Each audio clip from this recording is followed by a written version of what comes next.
Good evening, everyone. Good evening and welcome to this session. So today we are going to start with kinematics in 1D revision. Okay, ध्यान से सुन लेना and I am going very slow. Not worry. ठीक है, basics आपकी सारी revision हो जाएंगी. तो किनेमेटिक्स इन 1D में सबसे पहले आप यहाँ पे किन किन क्वांटिटीज के बारे में सीखते हो. आप सीखते हो डिस्प्लेसमेंट, आप सीखते हो पोजीशन, आप सीखते हो वेलोसिटी, आप सीखते हो एक्सेलरेशन. इन सब क्वांटिटीज के बारे में आप सीखते हो. ठीक है, तो पहला पॉइंट जो होगा वो होगा पोजीशन. अगर आप अपने एक्चुअल नोट्स को निकाल के देखो तो पोजीशन जो है, ठीक है, ये basically it acts like address, address of a body और पार्टिकल. आप सबको बॉडी और पार्टिकल के बीच का डिफरेंस समझ में आता है, राइट? व्हेन आई से पार्टिकल, पार्टिकल मींस जिसकी कोई डायमेंशन नहीं होती. देखो, आपको बहुत सारी चीजें आती हैं, बहुत सारी चीजें नहीं आती हैं, तो अपने जो नोट्स हैं, आपके एक्चुअल जो नोट्स हैं, उन्हीं नोट्स के साइड में अगर कुछ भी नया है तो उसे ऐड करते चलो. ठीक है, जिनकी कोई डायमेंशन नहीं होती. कोई डायमेंशन नहीं होती मींस इनकी लेंथ, ब्रेड्थ, हाइट कुछ भी नहीं होगी. ठीक है, whereas when we say body, body की we have some dimensions. some dimensions means length, breadth, height, इनकी कुछ होगी. ठीक है, so position, address of a body or particle. तो basically address of a body और पार्टिकल रिप्रेजेंट करने के लिए वी नीड टू थिंग्स. जब हम एड्रेस की बात करते हैं we need two things.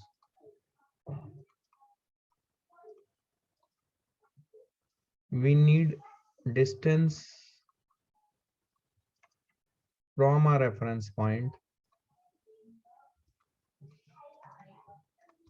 and we need direction from a reference point.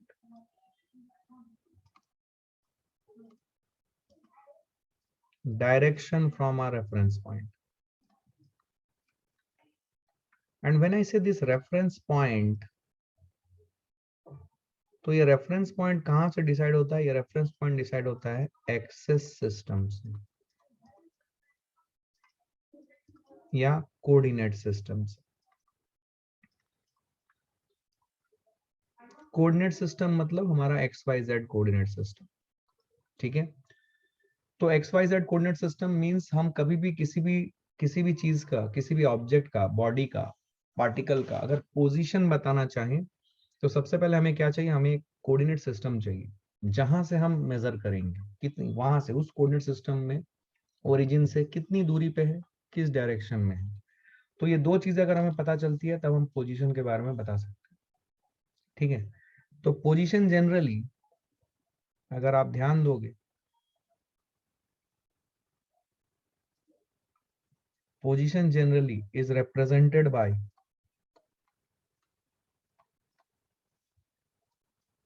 Coordinate और it is represented by PV, position vector. सुना है क्या पोजीशन वेक्टर? आई होप आप लोगों ने थोड़ा बहुत वेक्टर्स का नॉलेज आपको है. मैं इस पे भी थोड़ी बहुत वेक्टर्स के बारे में बात करूंगा. सो कोऑर्डिनेट्स रिप्रेजेंटेड बाय कोऑर्डिनेट्स और represented by position vector. Coordinates क्या, कैसे? देखो, अगर हमारे पास जनरली हम जो कोऑर्डिनेट सिस्टम फॉलो करते हैं, क्या वो राइट हैंड कोऑर्डिनेट सिस्टम होता है? Which is X Y Z coordinate system. इसको हम लोग बोलते हैं राइट हैंड कोऑर्डिनेट सिस्टम. ठीक है, right hand coordinate system, RHS बोलते हैं, राइट हैंड कोऑर्डिनेट सिस्टम. तो राइट हैंड कोऑर्डिनेट सिस्टम में suppose we take a point, तो इस पॉइंट के जो कोऑर्डिनेट्स होंगे वो 3D कोऑर्डिनेट्स होंगे, एक्स वाई जेड. तो this is the generic thing, लेकिन हमारा काम प्लेन में हो जाता है. प्लेन में हो जाता है हमारा काम मींस हम बेसिकली कोऑर्डिनेट सिस्टम में कोई भी दो एक्सेस से हमारा काम चल जाता है. आप लोग बहुत सारे नए नए चैप्टर्स कर रहे हो, आपको कुछ बेसिक आइडियाज हैं, तो मैं इस चीजों को लिंक करके बताऊंगा. जैसे कि जब मैं बोलता हूँ कि ये व्हाइट बोर्ड जिस पे आप देख रहे हो मैं ड्राइंग कर रहा हूँ, ये व्हाइट बोर्ड एक प्लेन है. तो ये जो एक्स और वाई मैंने एक्सेसेस लिए हैं व्हाइट बोर्ड में, ठीक है, तो ये एक प्लेन में ये दोनों एक्सेस है, और ये जो z है ये बेसिकली इस प्लेन के परपेंडिकुलर है। ठीक है, तो अगर मैं एक्स वाई इस तरीके से लूं तो z जो है ये प्लेन से बाहर आएगा मेरी तरफ।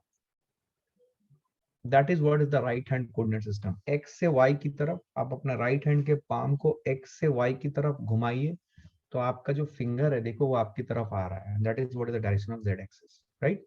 बेसिक समझ में आती है।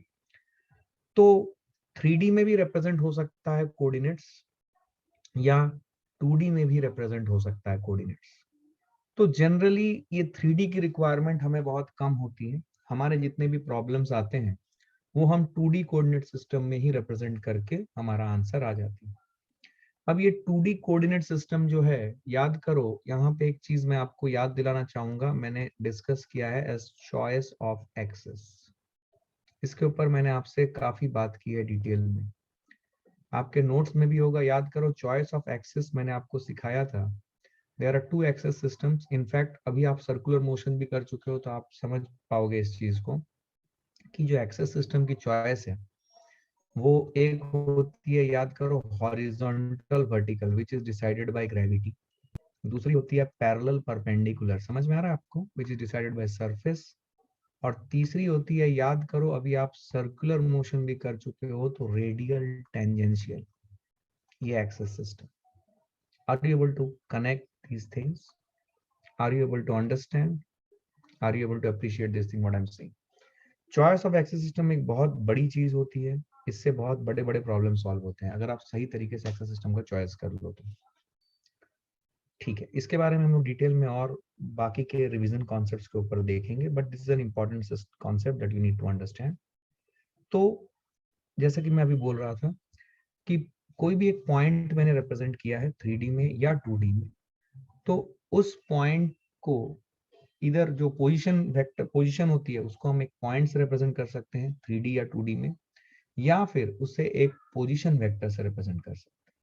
पोजीशन वेक्टर क्या होती है? पोजीशन वेक्टर एक ऐसी वेक्टर होती है जिसकी टेल हमेशा ओरिजिन पे होती है और जिसकी हेड होती है किसी भी पॉइंट इन द स्पेस और प्लेन पे, किसी भी पॉइंट इन द स्पेस और प्लेन, राइट, किसी भी पॉइंट इन द स्पेस और प्लेन।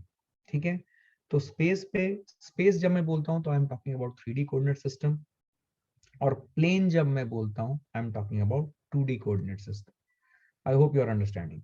सपोज मैं यहाँ पे एक पॉइंट लेता हूं, let us say it's x, y, so this is one point which is representing a position. So इसमें भी मैं पोजीशन वेक्टर बना सकता हूं लाइक दिस। अब यहाँ पे जो मैंने पोजीशन वेक्टर बनाई है, आपको ये पता है कि position vector is represented by r vector, तो यहाँ पे r vector will be represented as xi plus yj plus zk। क्या समझ में आ रही बात? और यहाँ पे जो पोजीशन वेक्टर मैं लिखूंगा उसको मैं लिखूंगा xi cap plus yj cap. अभी किसी बच्चे के मन में ख्याल आता होगा कि सर क्या हमेशा xy कोऑर्डिनेट सिस्टम ही चाहिए हमें, क्या हम yz zx कोऑर्डिनेट सिस्टम में नहीं डील कर सकते? बिल्कुल डील कर सकते हो आप। इसको विजुअलाइजेशन के लिए मैं आपको एक एग्जांपल दूंगा, आपको फील आएगी। एग्जांपल हम बात कर चुके हैं पहले भी। विजुअलाइजेशन ये है कि अगर आप एक चींटी की मोशन को देखो, एंट की मोशन को, चींटी की मोशन को, तो आप ये समझ सकते हो कि एक चींटी किसी भी वॉल पे चल सकता है। And second one is the is the path of a or the positions or the coordinates that a mosquito can take.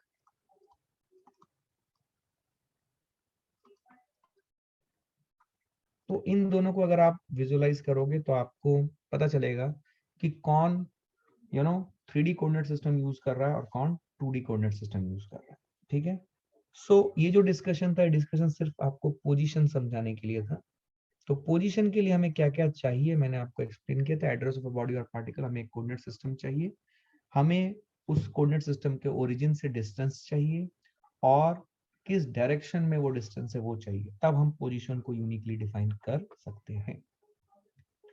अब पोजीशन के बाद आता है डिस्प्लेसमेंट। सो डिस्प्लेसमेंट को हम कैसे डिफाइन करते हैं? अच्छा, एक चीज है मैं आपको बताना चाहूंगा, मैं पहले भी बोल चुका हूं, अभी भी बता रहा हूं कि always try to use vectors in all the problems of kinematics that you are thinking. अब जनरली जब बच्चा 10th से 11th में ट्रांसग्रेस करता है तो सबसे पहले फिजिक्स की अंडरस्टैंडिंग के लिए उसको वेक्टर सिखाया जाता है। बिना वेक्टर के फिजिक्स की अंडरस्टैंडिंग नहीं होती है। तो 10th स्टैंडर्ड तक आपने जितने भी बेसिक मोशन के क्वेश्चंस बनाए होंगे उसमें वेक्टर्स की उतनी ज्यादा जरूरत नहीं होती है। लेकिन 11th स्टैंडर्ड में वेक्टर्स के बिना किनेमेटिक्स को इमेजिन ना करें। That's a instruction that I am giving you, that's a caution point that I am giving, कि बिना वेक्टर्स के डू नॉट इमेजिन किनेमेटिक्स। मतलब आपको वेक्टोरियली चीजों को सोचना पड़ेगा, समझना पड़ेगा। सो डिस्प्लेसमेंट जब मैंने बोला है तो बहुत सारी इसकी बेसिक डेफिनेशन आती है कि shortest distance between initial final point, right, ये सब चीजें आप बोलते हो। So these are good good good points, you understand all of these. तो डिस्प्लेसमेंट को हम क्या बोलते हैं? Shortest distance between initial and final position. ठीक है, तो पोजीशन, इनिशियल और फाइनल पोजीशन के बीच में शॉर्टेस्ट डिस्टेंस। अब प्रॉब्लम ये है कि सपोज हमने एक 2D कोऑर्डिनेट सिस्टम लिया एंड सपोज जो चींटी थी वो यहां से, ये इनिशियल पोजीशन थी और चींटी यहां से यहां पहुंची, this is the final position.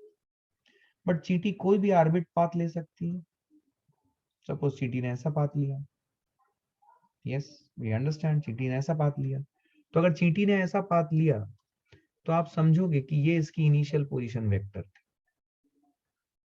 इसको हम लोग बोलेंगे इनिशियल पोजीशन वेक्टर। और ये जो वेक्टर है इसकी, ये है इसकी फाइनल पोजीशन वेक्टर। क्या आपको समझ में आ रही है? ये इसकी है final position vector.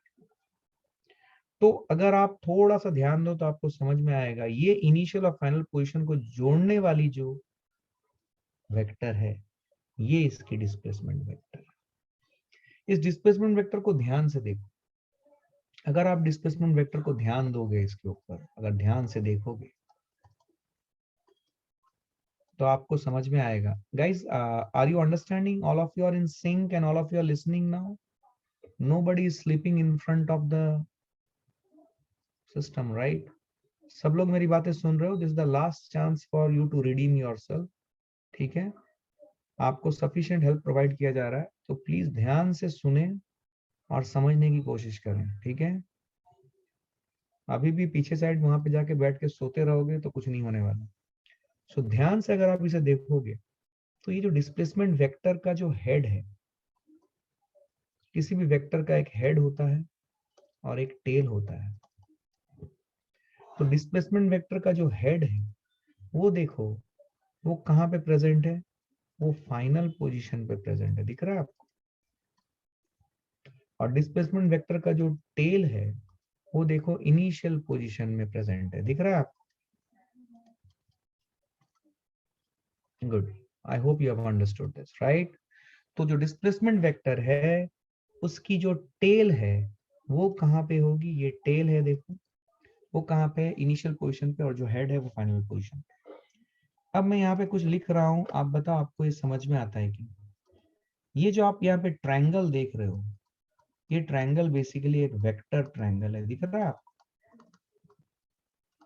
It's a vector triangle, right? Yes. So if this is a vector triangle, can we apply triangle rule of addition of vectors? Triangle rule of addition of vectors, यहाँ पे मैं कुछ लिख रहा हूं। मैं उस बच्चे से पूछना चाहता हूं जिसको बहुत कम मार्क्स आ रहे हैं, क्या आप triangle rule of addition of vector समझते हो? अगर आप triangle rule of addition of vector समझते हो तो बहुत बढ़िया, नहीं समझते हो तो मैं अभी बता रहा हूं यहाँ। So triangle rule of addition of vectors क्या है? सबसे पहले ये जो रूल है ये बेसिकली वेक्टर्स के लिए एप्लीकेबल है, जैसे कि नाम बता रहा है, triangle rule of addition of vectors. इसमें क्या होता है कि हम एक वेक्टर ले रहे हैं, सपोज ए वेक्टर, और एक दूसरा वेक्टर ले रहे हैं, सपोज बी वेक्टर, और दो वेक्टर को कैसे हम रख रहे हैं, how we are arranging these two vectors, head to tail. Order of arrangement है हेड टू टेल, मतलब पहले वेक्टर के हेड पे दूसरा वेक्टर का टेल होगा। ठीक, तो इसमें मैं ए वेक्टर को बोल रहा हूं फर्स्ट वेक्टर, और बी वेक्टर को बोल रहा हूं सेकंड वेक्टर। ठीक है सर, इसके ऑर्डर को हम चेंज नहीं कर सकते क्या? चेंज कर सकते हैं, तुम्हारी मर्जी, उसमें कोई दिक्कत नहीं। सपोज मैं बोल रहा हूँ ए वेक्टर को मैं बोल रहा हूँ फर्स्ट वेक्टर और बी वेक्टर को मैं बोल रहा हूँ सेकंड वेक्टर। तो ट्रायंगल रूल ये बोलता है कि इन दोनों वेक्टर को adjacent side of the triangle मानते हुए इस ट्रायंगल को कंप्लीट करें। क्या मानते हुए? Adjacent side of the triangle मानते हुए ट्रायंगल को कंप्लीट करें। तो जब आप इस ट्रायंगल को कंप्लीट करोगे with the help of this line which is in red colour, अब ये जो रेड कलर का लाइन आपको दिख रहा है ये बेसिकली एक वेक्टर है, बिकॉज ये आता है दो वेक्टर को जोड़ने से। अब याद करो बेसिक, आपको पता है, मैं आपको कई बार बोल चुका हूं कि जब आप दो वेक्टर जोड़ते हो, ठीक है, दो वेक्टर जोड़ते हो मतलब दो वेक्टर के बीच में जोड़ो, सबट्रैक्ट करो, कुछ भी करो। मैंने आपको ये सिखाया है कि suppose you are having 1000 vectors, means any number of vectors, you think of any number, कोई भी बड़ा सा बड़ा नंबर आप सोचो, और किसी भी दो वेक्टर के बीच में you are allowed to put plus और माइनस साइन। तो जितने भी चाहे वेक्टर्स तुम रख लो, और दो किसी भी दो वेक्टर के बीच में जो साइन आप पुट कर सकते हो वो प्लस या माइनस हो। तो ये करने के बाद जो फाइनल चीज आएगी वो भी एक वेक्टर होगी। मतलब क्या सर? मतलब मैं समझा रहा हूं, suppose we are having many vectors, A vector, B vector, C vector, D vector, E vector, F vector, like this. इनके बीच में तुम्हारी मर्जी, जहां चाहे प्लस माइनस तुम पुट करते रहो।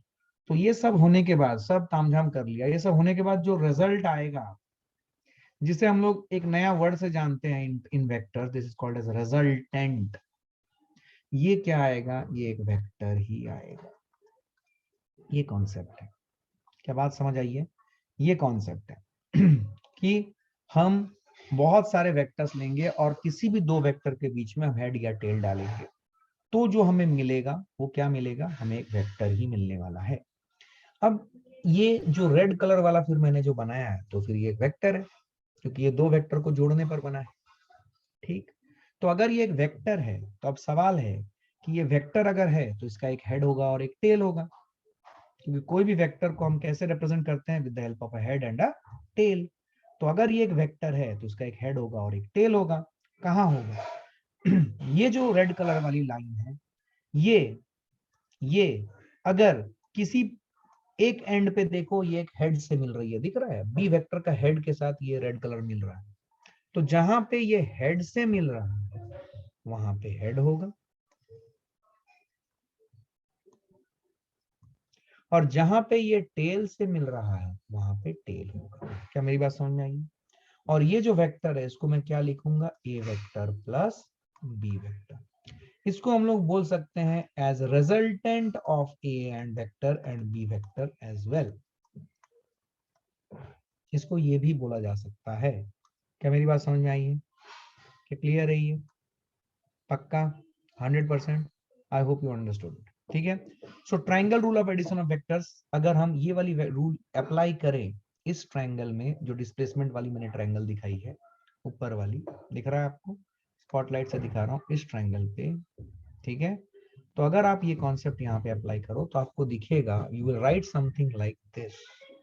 इस ट्राइंगल पे आपको दिखेगा R final vector plus displacement vector, sorry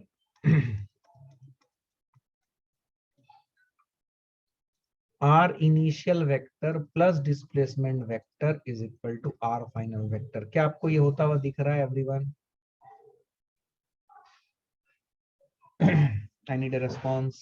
R initial vector plus displacement vector, head to tail को ज्वाइन करना है, that is equal to R final vector. क्या आपको दिख रहा है?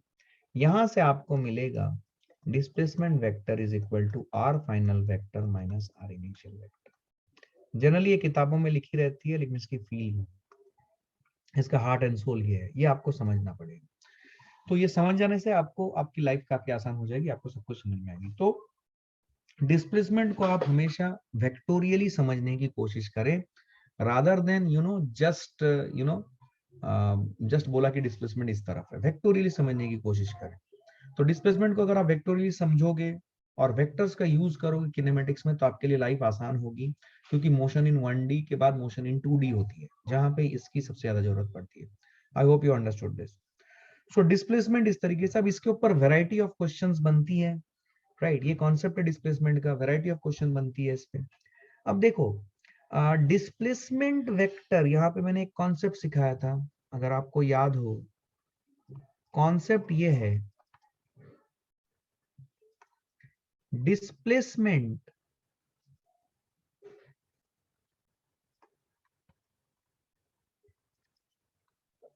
मे और मे नॉट बी, एक बहुत इंटरेस्टिंग पॉइंट है। ये आपके नोट्स में है, आप चाहो तो इसको फिर से हाईलाइट कर सकते हो, और अगर आपने नोट्स में कहीं पे मिस किया है तो इस पॉइंट को लिख लो नोट्स के साइड में, जहां पे आपका एक्चुअल नोट्स है। डिस्प्लेसमेंट मे और मे नॉट बी पोजीशन, ये क्या बात हुई, but change in displacement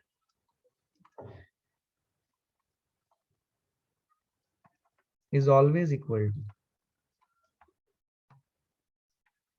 change in position.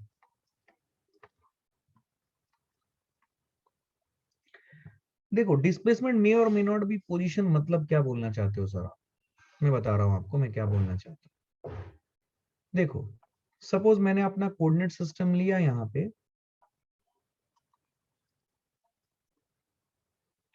अगर बॉडी की मोशन ओरिजिन से स्टार्ट हुई है, सपोज ये ऐसे गया,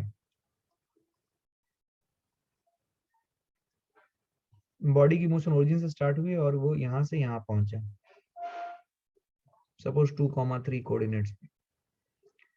बिकॉज ये ओरिजिन से स्टार्ट किया तो 2,3 पे पहुंचा, तो इसकी जो पोजीशन वेक्टर है वो ये है, और यही इसकी डिस्प्लेसमेंट वेक्टर भी है। तो displacement vector is equal to position vector आ रही है। कब? जब पार्टिकल कहां से मूवमेंट करना स्टार्ट करे या कहां से चलना स्टार्ट करे। जब पार्टिकल ओरिजिन से चलना स्टार्ट करे या बॉडी ओरिजिन से चलना स्टार्ट करे, तब displacement is equal to position. क्या बात समझ में आई है? बट जो केस आपने अभी यहां पे देखा था, यहाँ पे पार्टिकल जो मोशन है वो ओरिजिन से नहीं है, वो इनिशियल पोजीशन से फाइनल पोजीशन के बीच में है, विच आर नॉट ओरिजिन। तो उस केस में देखो displacement is not equal to either initial position vector और फाइनल पोजीशन वेक्टर। क्या आपको दिख रहा है? बट जो चेंज इन डिस्प्लेसमेंट होगी वो हमेशा चेंज इन पोजीशन वेक्टर के बराबर। इस पॉइंट को मैं as a important concept point आपको बता रहा हूं। यहाँ पे एकदम बत्ती चलनी चाहिए आपकी, आपको समझ में आना चाहिए कि क्या हो रहा है क्या नहीं।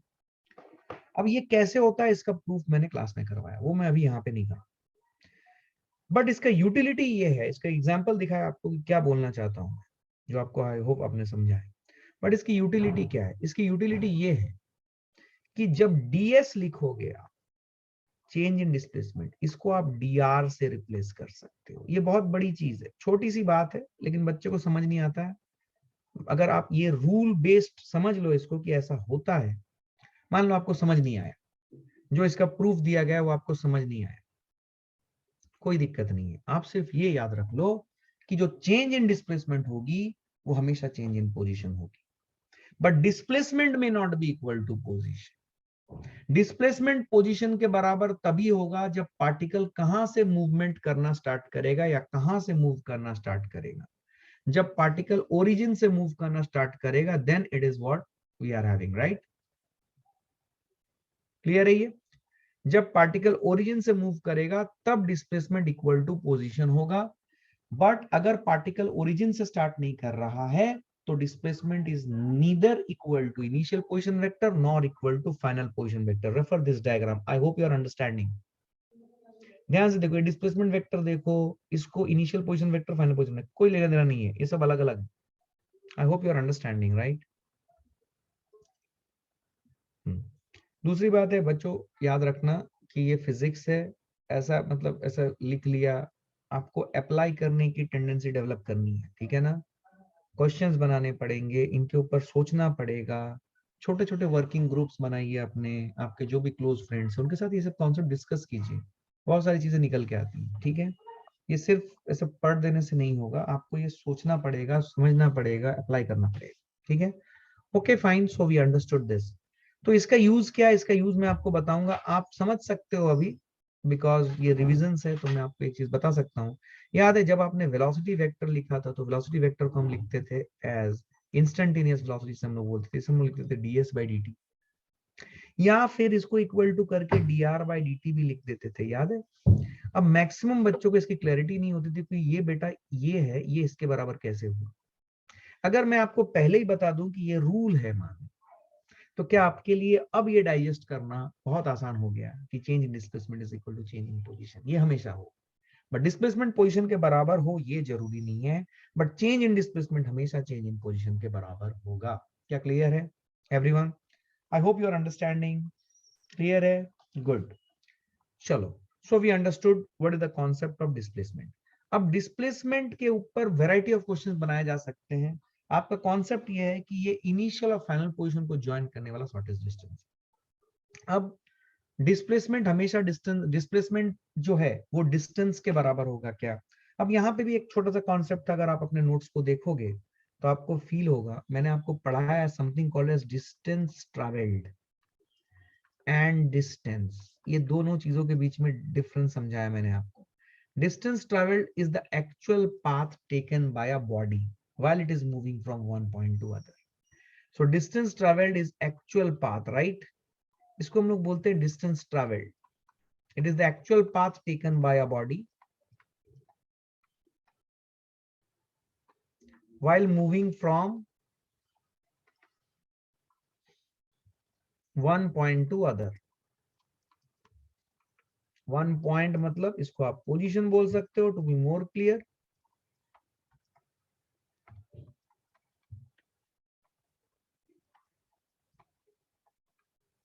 ठीक है। सो एक्चुअल पाथ जो हम लेते हैं उसे हम बोलते हैं डिस्टेंस ट्रैवल्ड। उसे हम क्या बोलते हैं? Distance travelled. ये डिस्टेंस ट्रैवल्ड का कॉन्सेप्ट तब आता है जब एक्चुअली किसी पार्टिकल ने या बॉडी ने जर्नी अंडरटेक की है। कॉन्सेप्ट समझो, जब एक्चुअली पार्टिकल और body undertakes a journey, then we talk about distance traveled. Then we talk about distance traveled. और दूसरा अगर आपको याद होगा, मैंने एक कॉन्सेप्ट पढ़ाया था डिस्टेंस का, याद है? डिस्टेंस का, जब हम डिस्टेंस बोलते हैं तो डिस्टेंस के लिए एक्चुअल एक्चुअल पाथ ट्रैवल करने की जरूरत नहीं है। जैसे कि हो सकता है कि हम किसी दो पॉइंट के बीच में डिस्टेंस के बारे में बोल रहे हैं, लेकिन एक्चुअली हमने वो जर्नी अंडरटेक नहीं की है। जैसे कि डिस्टेंस बिटवीन अर्थ एंड सन, हो सकता है कि अभी तक किसी ने भी अर्थ से सन तक किसी ने भी ये जर्नी अंडरटेक नहीं की, लेकिन by virtue of different scientific methods we can to certain degree of accuracy we can calculate the distance between earth and sun. समझ में आ रही बात? लेकिन एक्चुअल जर्नी अंडरटेक नहीं की गई है, तो उस केस में हम बात करते हैं डिस्टेंस की। तो डिस्टेंस हम जब बोल रहे हैं कि दो पॉइंट्स के बीच में हो सकता है कि जर्नी एक्चुअली अंडरटेकन ना हुई हो, फिर भी हम डिस्टेंस बोल सकते हैं। लेकिन डिस्टेंस ट्रैवल्ड शब्द हम तब प्रयोग करेंगे जब we have actually undertaken a journey from one point to other. क्या बात समझ में आई है? तो जो डिस्टेंस हम यूज करते हैं, सर अब बच्चा बोलेगा सर तो बुक में तो डिस्टेंस बोल के आता है, डिस्टेंस बोल के आता है तो उसका मैं कुछ नहीं कर सकता हूं, लेकिन कॉन्सेप्चुअल लेवल पे distance travelled and distance are two different things. I hope you have understood it. Clear है? डिस्टेंस ट्रैवल्ड की बात हम तब करेंगे जब हम एक्चुअल जर्नी अंडरटेक करेंगे, और डिस्टेंस अगर हम बोलते हैं तो डिस्टेंस बिटवीन टू पॉइंट्स के लिए एक्चुअल जर्नी अंडरटेक करने की जरूरत नहीं है। क्या बात समझ में आई है? क्लियर है ये? ओके। तो डिस्टेंस ट्रैवल्ड और डिस्प्लेसमेंट के बीच में रिलेशनशिप है। आप सबने बुक पढ़ा हुआ है, आप सबने नोट्स देखा हुआ है। तो डिस्टेंस ट्रैवल्ड जो है ये डिस्प्लेसमेंट के बराबर हो सकता है, डिस्प्लेसमेंट से ज्यादा हो सकता है, बट क्या डिस्टेंस ट्रैवल्ड डिस्टेंस डिस्प्लेसमेंट से कम हो सकता है? Basic concept. मैं आपसे पूछ रहा हूं, ये डिस्टेंस ट्रैवल्ड है और ये डिस्प्लेसमेंट है। क्या distance travelled more than displacement हो सकता है? क्या distance travelled more than displacement हो सकता है? So you need to think about examples. कौन से ऐसे एग्जांपल्स हैं जहां पे distance travelled is more than displacement? Example बताओ। बहुत सारे मोशन, अभी आप बहुत कुछ पढ़ चुके हो फिजिक्स में। एक एग्जांपल दो। Circular motion, agreed. Circular motion, I agree. Circular motion में अगर आप देखोगे, जहां से आप चल रहे हो घूम फिर के अगर आप उसी पॉइंट पे आ जाते हो तो आपकी डिस्प्लेसमेंट तो जीरो हो गई। बट ये डिस्प्लेसमेंट कौन सी डिस्प्लेसमेंट है? Linear displacement. आपने जब सर्कुलर मोशन बोला है तो कुछ बातें मैं समझा दूं, इसी तरीके से कॉन्सेप्ट क्लियर होगा। तो लीनियर डिस्प्लेसमेंट जो है वो जीरो है, नो डाउट अबाउट इट। लेकिन एंगुलर डिस्प्लेसमेंट जीरो नहीं है। क्या सर्कुलर मोशन आप में से हर बैच का बच्चा कर चुका है? क्या angular displacement not equal to zero है? समझ में आई बात? एंगुलर डिस्प्लेसमेंट 360 डिग्री है। क्या बात समझ में आई है? But linear displacement is equal to zero, yes और नो? अगर आप जहां पे थे वहीं पे घूम के आ गए तो angular displacement, I hope you all understand it quite well. So यहाँ पे देखो डिस्टेंस ट्रेवल्ड, तो डिस्टेंस ट्रेवल्ड कितनी होगी? डिस्टेंस ट्रेवल्ड अगर घूम के वहीं आ गए तो डिस्टेंस ट्रेवल्ड जो है वो 2πr होगी और डिस्प्लेसमेंट जो है वो जीरो होगी। Linear displacement, angular displacement 360 degree होगा। तो हम यहाँ पे लीनियर डिस्प्लेसमेंट की बात कर रहे हैं, so nothing to worry. So distance travelled is greater than displacement हमें दिख रहा है। ओके, क्या distance travelled equal to displacement हो सकता है? क्या distance travelled equal to displacement हो सकता है? एग्जाम्पल बोलो। Distance travelled equal to displacement, example बताओ क्विकली फास्ट। क्या motion in a straight line without any bend और यू टर्न? क्या motion in a straight line without any bend और U turn? Correct. यहाँ पे एक केवियट है, कॉशन है, समझें। एग्जाम में you need to be very careful. अगर motion in a straight line सिर्फ बोल रहा है तो ये भी motion in a straight line है, ऐसे गया फिर वापस आ गया, ये भी motion in a straight line है। But motion in a straight line without any U turn, ये बोलना बहुत इंपॉर्टेंट है। अदरवाइज आप उस क्वेश्चन को चैलेंज कर सकते हो किसी भी एग्जामिनेशन में। समझ में आ रही है बात? सो व्हेन आई से motion in a straight line without any U turn, तो उस केस में आपका डिस्टेंस ट्रैवल्ड और डिस्प्लेसमेंट दोनों बराबर होगा। डिस्टेंस ट्रैवल्ड और डिस्प्लेसमेंट दोनों बराबर होगा। कब? Motion in straight line without any U turn. ठीक है, तो डिस्टेंस ट्रैवल्ड और डिस्प्लेसमेंट बराबर होगा। अब distance travelled less than displacement possible है क्या? Distance travelled is less than displacement हो गया, क्या ये पॉसिबल है? क्या ये पॉसिबल है? Distance travelled is less than displacement, correct, this is not possible. So distance traveled either will be equal to displacement or it will be greater than displacement. It will never be less than displacement. I hope you have understood this. बहुत basic concept है। इस concept के ऊपर बहुत सारे questions बनते हैं, particularly इसके क्वेश्चन जो सर्कुलर मोशन में बनते हैं या स्क्वायर टाइप के स्ट्रक्चर में या रेक्टेंगुलर स्ट्रक्चर में बनते हैं, काफी इंटरेस्टिंग बनाए जा सकते हैं भी, और ज्योमेट्री यूज होता है। ठीक है, जो मैथ स्किल सेट्स चाहिए इस चैप्टर के लिए वो है वेक्टर्स। आपको बेसिक ज्योमेट्री क्लियर होनी चाहिए, बेसिक मेंसुरेशन क्लियर होना चाहिए। अगर ये सब क्लियर है तो आप ऐसे सवाल को अटेम्प्ट कर सकते हो, कोई खास बात नहीं है। ठीक है, सो डिस्टेंस ट्रैवल डिस्प्लेसमेंट की बात हुई।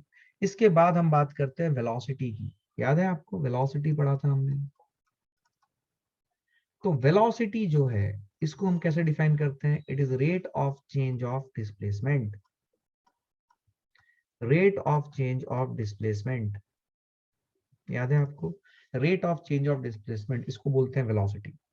अब ये जो वेलोसिटी है ये एक वेक्टर क्वांटिटी है। ठीक है, when I say velocity is a vector quantity, मतलब it follows rules of vector algebra. It follows rules of vector algebra, ये बहुत इंपॉर्टेंट है।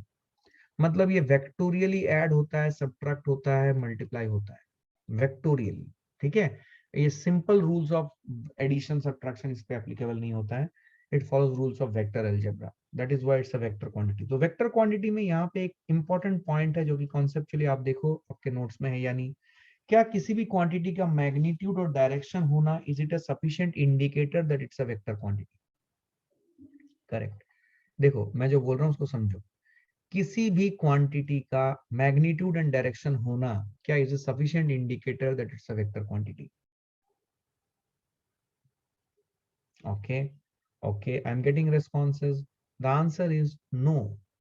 अगर सिर्फ मैग्नीट्यूड एंड डायरेक्शन होना अगर रेस्पॉन्सिबल है किसी भी क्वांटिटी का वेक्टर होने में, तो फिर करंट की भी तो मैग्नीट्यूड और डायरेक्शन है, बट करंट वेक्टर नहीं है। समझे आप? 11th वाले इस चीज को शायद फील ना कर पाए, लेकिन दूसरे बच्चे जो बैठे हैं वो इस बात को फील कर पाएंगे। करंट, लेकिन 11th वाले भी फील कर सकते हैं बिकॉज 10th में उन्होंने करंट लिटरेसिटी एक अच्छे खासे लेवल तक पढ़ा था, तो वो इस बात को समझ सकते हैं कि करंट में मैग्नीट्यूड भी होती है और डायरेक्शन भी होती है। करंट की एक फ्लो ऑफ डायरेक्शन होती है और मैग्नीट्यूड भी होती है, लेकिन वो वेक्टर अलजेब्रा को फॉलो नहीं करती। मतलब हम करंट का कंपोनेंट नहीं ले सकते। समझ में आ रही बात? जैसे हमने अगर कोई वेक्टर है तो उसका हम कंपोनेंट्स लेते हैं, याद है? कंपोनेंट्स लेना, रेजोल्यूशन करना, ये समझ में आ रहा है आपको? ये आप जानते हो राइट? ये आप जानते हो राइट? तो वेक्टर, तो करंट का हम क्या कर सकते हैं, हमें पता है उसकी मैग्नीट्यूड डायरेक्शन है, बट वो वेक्टर अलजेब्रा को फॉलो नहीं करती। मतलब उसका रेजोल्यूशन नहीं कर सकते, उसके कंपोनेंट्स नहीं निकाल सकते। All these things are there. तो these are important points which you need to understand, क्योंकि इसके ऊपर रीजनिंग टाइप क्वेश्चन आ सकते हैं and you should be very clear about it. तो डेफिनेशन आपको काफी क्लियर होना चाहिए कि वेक्टर ऐसे क्वांटिटीज को, सुने ध्यान से, ऐसे क्वांटिटीज को हम वेक्टर बोलेंगे जिनकी मैग्नीट्यूड हो, डायरेक्शन हो, और वो वेक्टर अलजेब्रा को फॉलो करे। ठीक है? देखो बहुत से बच्चे यहाँ पे एक नया वर्ड ला रहे हैं, टेंसर। मैं कुछ बातें आपको बेसिक बेसिक समझाना चाहता हूँ। देखो ध्यान से, टेंसर सबसे पहले एनसीईआरटी में इसका जिक्र नहीं है, तो इसके बारे में भूल जाएं। पहले बात, इसके कोई सवाल नहीं आएगा, किसी भी एग्जाम में कोई सवाल नहीं आएगा, भूल जाएं इसके बारे में। पहली बात, भूल जाएं। एक्स्ट्रा कुछ भी पढ़ने की जरूरत नहीं, इतना सिलेबस आपका इतना ज्यादा है और इतनी अक्ल लग जाएगी कि आप टेंसर से सिर्फ एक word, you know, just impress करने के लिए किसी को कोई फ्रेंड ने टेंसर बोल दिया हो ऐसा देखेगा आपकी तरफ और नया वर्ड, ये सब चीजें अभी इस लेवल पे नहीं होती हैं। तो टेंसर के बारे में आप बात ना करें please, forget about it, it's not in your syllabus, don't talk about it. इसके ऊपर किताबें हैं खुद से, टेंसर के ऊपर, टेंसर क्वांटिटीज के ऊपर किताबें हैं। ठीक है? तो आप में से जो लोग मैथ्स लेके आगे पढ़ोगे वो लोग इसके ऊपर डिटेल में पढ़ाई कर सकते हैं, depending upon their choice of field. तो इसके ऊपर किताबें लिखी गई हैं टेंसर के ऊपर, तो हमें वो सब पता नहीं है उसके बारे में, भूल जाओ। हमें सिर्फ वेक्टर और स्केलर के बारे में सुनना है। तो velocity is rate of change of displacement. अब देखो वेलोसिटी जो है ये एक वेक्टर क्वांटिटी है बिकॉज इसके पास मैग्नीट्यूड डायरेक्शन है, साथ ही साथ ये वेक्टर अलजेब्रा को फॉलो करता है, that is why it's a vector quantity. अच्छा, अब क्वेश्चन ये है कि जो वेलोसिटी है, वेलोसिटी किधर होता है, where where the velocity is directed. तो velocity is always tangential to the path. Concept समझे? Velocity is always tangential to path. अब हम कर रहे हैं यहाँ पे क्या, इसका मतलब समझे। Velocity is always tangential to path मतलब क्या, मतलब क्या बोलना चाहते हैं सर आप? मैं बताता हूँ। देखिए, अगर मैं बोल रहा हूँ एक बॉडी स्ट्रेट लाइन मोशन कर रही है, मतलब ये बॉडी की पाथ है। सुने, सपोज मैं बोल रहा हूँ बॉडी स्ट्रेट लाइन मोशन कर रही है, ये स्ट्रेट लाइन मैंने बना दी, तो मैं क्या बोलूंगा, ये बॉडी की क्या है, पाथ है। मतलब बॉडी हर एक पॉइंट से, इस लाइन के हर एक पॉइंट से क्रॉस होके गया हुआ है बॉडी या पार्टिकल। तो अब अगर मैं, अब अगर कोई मुझसे पूछे कि इसकी फिर वेलोसिटी किधर है, तो मैं ऐसा एक एरो बना दूंगा या एक ऐसा एरो बना दूंगा, क्योंकि ये इधर से इधर भी जा सकता है, इधर से इधर भी आ सकता है। मैं स्पॉटलाइट की मदद से दिखा रहा हूँ, ये इधर से इधर भी जा सकता है या इधर से इधर भी आ सकता है।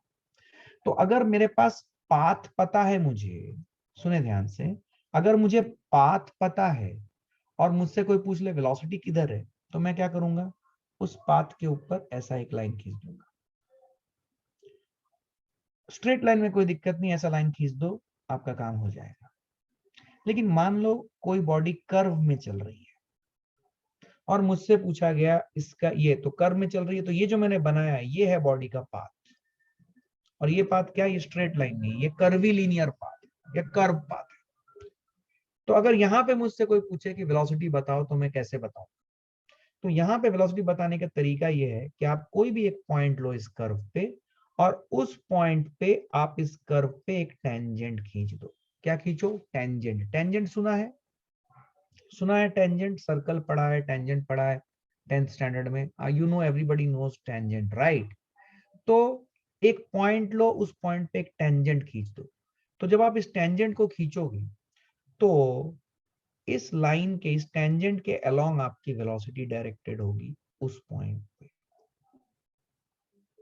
अगर आप दूसरा कोई पॉइंट लो तो फिर से आपको इस दूसरे पॉइंट पे टेंजेंट खींचनी पड़ेगी इस कर्व के ऊपर, और जिधर ये टेंजेंट जा रही है उस तरफ आपकी वेलोसिटी डायरेक्टेड।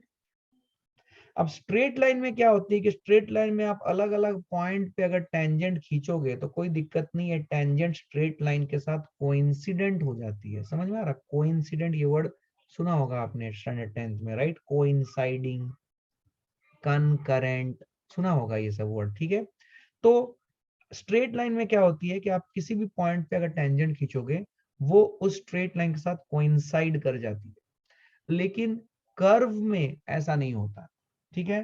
तो velocity is always tangential to the path, ये आपको समझना है।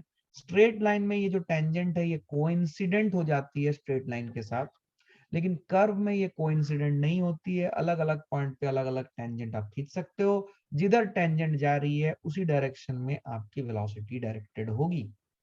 व्हेन आई से सो, अब सवाल है डिपेंडिंग अपॉन की बॉडी कैसे चल रही है। अगर मान लो बॉडी की पाथ ऐसी है और मैंने ऐसे एरो दिखा दिया कि बॉडी ऐसे चल रही है, तो फिर वेलोसिटी इस पॉइंट पे इस डायरेक्शन में होगी, इस पॉइंट पे इस डायरेक्शन में होगी।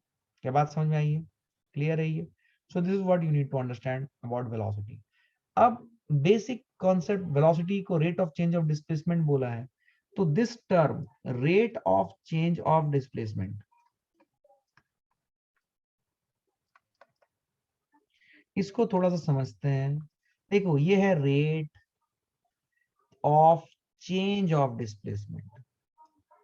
अगर रेट बोल के ये ना बोले कि किसके रेस्पेक्ट में, अगर कुछ भी ना बोले कि किसके रेस्पेक्ट में, किस वेरिएबल के रेस्पेक्ट में रेट, तो फिर हमें एज अ रूल क्या लेना पड़ेगा? टाइम, टाइम के रेस्पेक्ट में।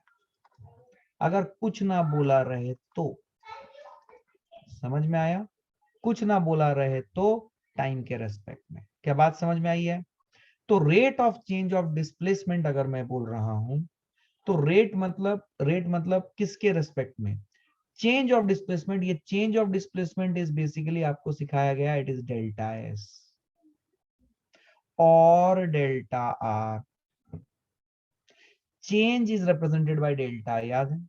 सो डेल्टा एस जब मैं बोलता हूं तो you understand it is S F minus S initial, और जब मैं डेल्टा आर बोल रहा हूं तो you will understand is at R final minus R initial. Obviously this displacement is a vector quantity, so I will put an arrow like this, so it will be s final minus s initial and r final minus r initial. क्या बात समझ आई है? Clear है ये? तो rate of change of displacement अगर बोला गया और कुछ ना बोला गया कि किसके रेस्पेक्ट में, किस वेरिएबल के रेस्पेक्ट में, तो हमेशा टाइम लेंगे, हमेशा। तो ये जो चीज मैंने लिखी है rate of change of displacement, इसको मैथमेटिकली कैसे लिखा जाएगा?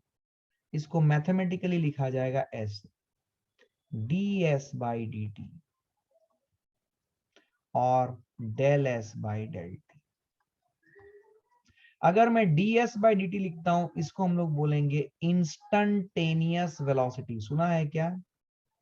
पक्का सुना होगा, क्लास में आते हो, ये वर्ड कम से कम 1000 बार बोला गया है मिनिमम, उससे ज्यादा ही होगा।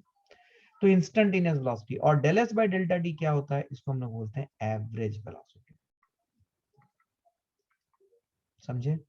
तो जो वेलोसिटी है, जो which is rate of change of displacement, इसके दो फॉर्म एग्जिस्ट करते हैं, एक है इंस्टंटेनियस, दूसरा है एवरेज। क्या मेरी बात समझ में आ रही है? एक है इंस्टंटेनियस और दूसरा है एवरेज। तो instantaneous velocity is represented by ds by dt and average velocity is represented by ds by dt। अब आ जाते हैं इसके ज्योमेट्रिकल मीनिंग पे, जो कि सबसे ज्यादा इंपॉर्टेंट है। जब मैं ds बाय dt बोलूं, this is represented bye v, तो यहाँ पे मैं आपको एक चीज याद दिलाना चाहूंगा, अगर आप अपने नोट्स देख रहे हो तो आपको याद आएगा, मैंने बताया था कि जो भी फिजिकल क्वांटिटी एवरेज और इंस्टेंटेनियस दोनों फॉर्म में एग्जिस्ट करती हैं, उसमें अगर मैं सिर्फ और सिर्फ उस क्वांटिटी को जिस लेटर से रिप्रेजेंट करते हैं, सिर्फ उस लेटर को अगर यूज करता हूं, तो it as a rule represent instantaneous value. Suppose मैं बोलता हूँ मैं वेलोसिटी को v से रिप्रेजेंट कर रहा हूँ और मैं सिर्फ v यूज कर रहा हूँ, it will be what, it will B instantaneous value. और अगर मुझे एवरेज यूज करना है या एवरेज रिप्रेजेंट करना है तो मुझे इस v को एक ट्रायंगुलर ब्रैकेट के अंदर डालना पड़ेगा, then this is average velocity. क्या मेरी बात समझ आ रही है? मैं बड़ा बड़ा लिख रहा हूँ, ज्यादा स्लाइड्स यूज कर रहा हूँ, कोई दिक्कत नहीं है, समझ के लो, क्लैरिटी है ये। तो ये जो v है ये है instantaneous velocity, ds by dt। तो ये ds बाई dt क्या है, इसका ज्योमेट्रिकल मीनिंग क्या है? ds बाई dt तो समझते हैं, rate of change of displacement. तो इसका ज्योमेट्रिकल मीनिंग क्या है? और ज्योमेट्रिकल मीनिंग से ही सवाल बनते हैं। इसका ज्योमेट्रिकल मीनिंग है it is slope of tangent of st curve। I hope you are understanding. Slope of tangent of st curve, ठीक है, slope of tangent of st curve। बहुत बढ़िया। किसी बच्चे ने बोला सर वेक्टर रहेगा, बिल्कुल रहेगा, माय मिस्टेक, क्योंकि velocity is a vector quantity, तो v लिखा और ऊपर वेक्टर डाल दिया, that is equal to ds by dt। तो v सिर्फ लिखा है, ऊपर वेक्टर लिखा हुआ, means it is instantaneous velocity we are talking about. Yes और no everyone? It is instantaneous velocity that we are talking about. Everybody is okay with this?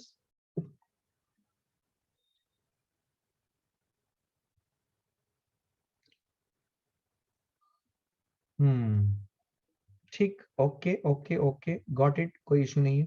सो जो average velocity है इसको हम इस तरीके से रिप्रेजेंट कर रहे हैं, एवरेज वेलोसिटी। तो एवरेज वेलोसिटी का ज्योमेट्रिकल मीनिंग क्या है? एवरेज वेलोसिटी का ज्योमेट्रिकल मीनिंग है it is slope of secant of st curve. अब थोड़ा सा इसका समझते हैं, ये वर्ड बहुत आता है, बेसिक डेफिनेशन है। Slope of tangent of st curve, क्या मतलब हुआ सर इसका? आओ समझते हैं। सपोज ये st कर्व है, ठीक है, सपोज मेरा ग्राफ ऐसा है। अच्छा, तो ये ग्राफ कैसा ग्राफ हुआ बेटा जी? ये लीनियर ग्राफ हुआ। कैसा ग्राफ हुआ? ये लीनियर ग्राफ। जो स्ट्रेट लाइन होता है वो लीनियर ग्राफ होता है। अच्छा, लीनियर ग्राफ मतलब क्या हुआ सर? मतलब ये हुआ कि इसकी जो इक्वेशन आएगी इस ग्राफ की, उसमें आपको s और t की डिग्री या पावर जो मिलेगी वो 1 मिलेगी। I hope you are understanding this. हर चीजें मैं लिखूंगा नहीं, आपके नोट्स में भी है पुराने। Are you understanding? अगर मैं बोलूं ये एक लीनियर ग्राफ है, तो लीनियर ग्राफ का मतलब क्या है? अगर उसका इक्वेशन मैं लिखूं, उसमें y एक्सिस में जो वेरिएबल है और x एक्सिस में जो वेरिएबल है, उनकी जो डिग्री आएगी वो क्या आएगी? 1 आएगी। क्या आएगी? 1। मतलब इसका जब हम इक्वेशन लिखेंगे तो हमें s और t की डिग्री, डिग्री मतलब highest power, you understand degree? You understand degree? Degree means highest power of variable. Yes or no? Highest power of variable. Basics algebra. Basics of algebra. ना जो standard physics में पढ़ा हुआ है. So highest power of a variable. That is what is the meaning of degree. तो अगर मैं ST graph मैंने बना दिया, अगर मैं इसका इक्वेशन लिखूं, आपको पता है कि is the equation of straight line. तो अगर ये equation of the straight line है तो इसमें आपको पता है कि जो s का डिग्री होगा और जो t का डिग्री होगा ये 1 होगा, ठीक है। तो एक लीनियर ग्राफ है। अच्छा, इस लीनियर ग्राफ में geometrical meaning of geometrical meaning of ds by dt is what? Slope of the tangent of st curve. तो slope of the tangent of st curve मतलब अब हम यहाँ पे कोई भी एक पॉइंट ले लेंगे और हम उसके ऊपर टेंजेंट खींचेंगे, तो इस टेंजेंट की जो स्लोप है वो हमें देगा ds by dt। तो इस टेंजेंट की स्लोप क्या होगी? क्या इस टेंजेंट की स्लोप हम ऐसे निकालते हैं? बेसिक कोऑर्डिनेट ज्योमेट्री जो हमने स्टैंडर्ड 10th में पढ़ा था, बेसिक कोऑर्डिनेट ज्योमेट्री। तो हम कोई भी दो पॉइंट लेंगे और उन दोनों का y कोऑर्डिनेट का difference divided by x coordinate का difference, that will give us what? That will give us slope. But अभी जब हम स्लोप किसी पॉइंट पे निकालते हैं तो दो, ये जब ds जब बोल रहे हैं तो हम जो दो पॉइंट सिलेक्ट करेंगे इसके आजू बाजू, ये दो पॉइंट्स प्रिटी क्लोज होंगे। तो प्रिटी क्लोज होंगे तो उनका जो डिफरेंस इन डिस्प्लेसमेंट मतलब y कोऑर्डिनेट का जो डिफरेंस होगा that will be very very small, और x कोऑर्डिनेट का डिफरेंस भी वेरी वेरी स्मॉल होगा। तो यहाँ पे y कोऑर्डिनेट में s है और x कोऑर्डिनेट में t है। इसीलिए जब डिफरेंस बहुत स्मॉल हो जाए तो क्या हम उसे ds से रिप्लेस करते हैं। क्या यही कॉन्सेप्ट था अपना? याद है मैंने आपको सिखाया था डेल्टा s और ds, क्या ये दोनों सेम चीजें हैं? याद है आपको?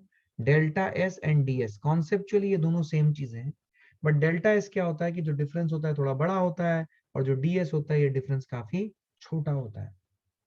आई hope you are understanding what I am trying to say, right?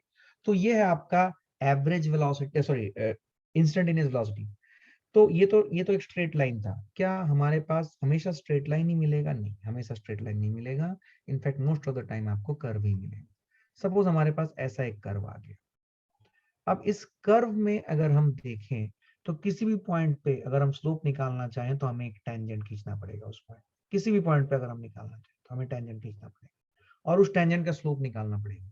तो अगर मैं एक पॉइंट लूं .1, दूसरा पॉइंट लूं .2, यहाँ पे अगर आप .1 पे अगर आप ds/dt निकालोगे, मतलब स्लोप निकालोगे, और अगर आप .2 पे ds/dt निकालोगे एट .2, तो आपको ये दोनों वैल्यूज जो है अनइक्वल दिखेंगे, दे आर नॉट इक्वल।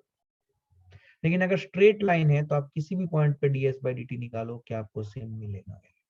क्या बात समझ में आई है?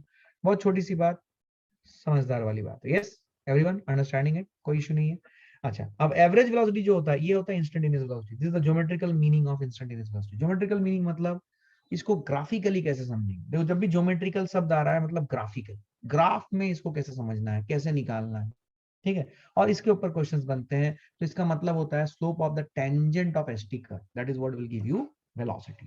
और एवरेज वेलोसिटी क्या हो जाएगा? इसकी ज्योमेट्रिकल मीनिंग है slope of secant of ST curve. Secant मतलब ये जो आपने स्टैंडर्ड 10th में पढ़ा था, बस वही है, कुछ भी चेंज नहीं हुआ। सुने ध्यान से, ये एस है, ये टी है, आपको अच्छा लगेगा, सुने ध्यान से। सपोज मेरा कर्व ऐसा है, सपोज मैंने एक पॉइंट लिया यहाँ पे, एक पॉइंट लिया यहाँ पे, तो अगर मैं इनको ज्वाइन करूं एक स्ट्रेट लाइन से, so this is what is a secant. तो इस सीकेंट का अगर मुझे स्लोप निकालना है, will I be able to find out the slope of this secant by by which method? याद है, हमने बेसिक कोऑर्डिनेट में पढ़ा है y2 minus y1 by x2 minus x1। Because इसका स्लोप निकालने के लिए we have two coordinates available. तो y2 माइनस y1 अगर आप ध्यान से देखोगे, अब y की जगह पे है displacement, it will be something like s2 minus s1 by t2 minus t1। So this is what is the slope of the secant.